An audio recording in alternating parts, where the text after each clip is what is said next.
I didn't move to the mountains to start a war. I moved there to disappear.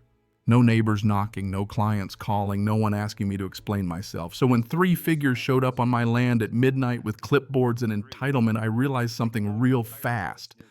Peace has a way of attracting people who can't stand it. After the divorce, quiet mattered more than square footage.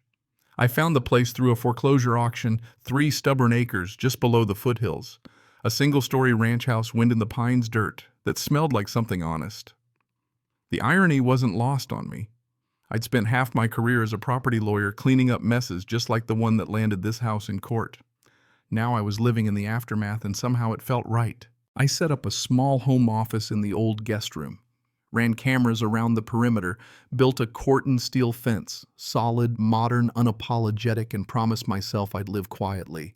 No HOA drama, no easement fights, just me, the land, and the sound of my own thoughts again. The first week was bliss.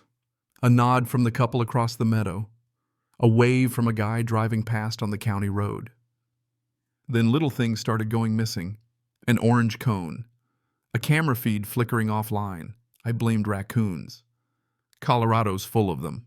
Then I found boot prints in my garden. Too clean, too deliberate. That night I pulled the footage. 3 people slipped out of the tree line just before midnight, moving slow, careful, avoiding the motion lights like they'd done this before. Not kids, not thieves. One had a tablet, one a clipboard, and then I heard the voice. Measure from the oak. If it's past the old boundary, we can force compliance. Karen Beckett. I'd met her once moving day. She'd leaned out of her SUV just long enough to inform me I'd bought into a community with standards. I'd told her I wasn't part of Willowcrest HOA. She smiled like someone already drafting paperwork. On the video, she pointed at my fence, talking about non-renewed common land, about redrawing maps. Randall, the treasurer, took photos. Molly, the secretary, tapped notes into her tablet. They didn't knock, didn't announce themselves. They photographed my windows, my carport, my firewood stack, then vanished back into the brush like bureaucratic raccoons with law degrees. I laughed. Bitter quiet. Of all the things I'd prepared for out here, bears, fire, snow, I hadn't expected an HOA invasion. 2 days later, the letter came. 4 pages, Times New Roman. Urgent notice. According to Willowcrest HOA, I owed over $4,000 in delinquent dues. Apparently, the strip of grass near my fence, the one I maintained, was suddenly adjacent common land. My fence violated aesthetic standards. My carport lacked approval. And if I didn't comply within 30 days, there would be fines, enforcement, legal action. Attached were photos. Photos taken from inside my property. That's when the lawyer part of my brain woke up smiling. I printed the court order from 6 years ago, the one that carved my parcel cleanly out of HOA jurisdiction.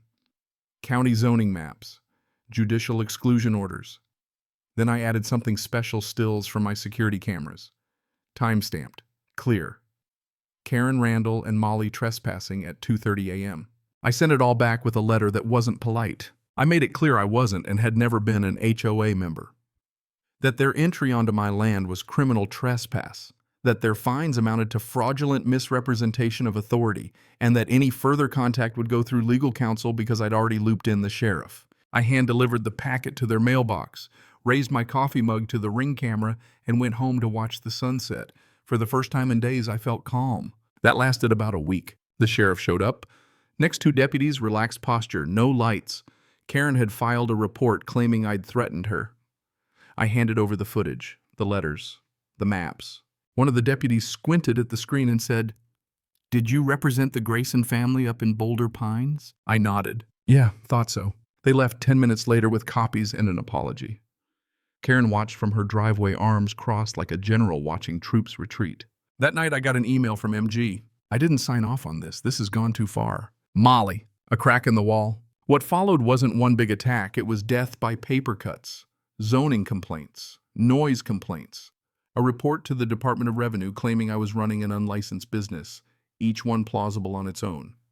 Together a pattern. Then Molly sent the receipts. Internal HOA emails, drafts, templates for anonymous complaints, messages from Karen saying bury him in process. He'll cave. Metadata tied it all to the HOA computer. Karen's name. Clear as day. I filed 3 complaints: zoning harassment, false tax reporting, and conspiracy to harass. Clean, precise, no drama. 2 weeks later, the HOA held a community meeting. Karen stood up front preaching about harmony and standards. She hinted at outside homeowners threatening order. I stood. Are you suggesting someone outside the HOA should follow your rules? The room shifted. I named the trespassing, the false complaints, the emails. I gestured to Molly. She nodded, small but final. Silence fell like a dropped plate. I handed Karen a cease and desist and walked out. The lawsuit came next. 2 of them. One against the HOA, one against Karen personally. Court was fast, the evidence overwhelming. Emails, footage, audio, her own maps proving she knew my land wasn't theirs. When the judge called it a vendetta, Karen didn't argue. The ruling banned the HOA from touching non-member land ever again. Karen was personally sanctioned and referred to the state bar. A restraining order barred the board from contacting me. 3 days later, Karen cracked. A week later, she was out. Then something unexpected happened. Neighbors started showing up. Quiet thank yous. A pie. A note that said didn't have the guts before. Turns out she'd been doing this for years. The new HOA leadership published clear maps, instituted oversight, and backed way off. Karen vanished. House sold. Lexus gone. I finished the fence, hung a sign. Private property, not HOA land. Lawyer inside. People honked when they drove past. Here's the thing, this wasn't about winning. It was about stopping a small person with borrowed power from ruining other people's lives. Because unchecked authority doesn't stay small. It spreads. Quietly, until someone says no. Now the gate's closed, the land is quiet again, and the only footsteps out there are mine. So I'll leave you with this: when someone abuses power for the good of the community, where's the line between order and control? And if you've ever dealt with an HOA, a neighbor, or a system that pushed too far, tell me. I know I'm not the only one who's been there.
Cảm ơn các bạn đã xem video của mình.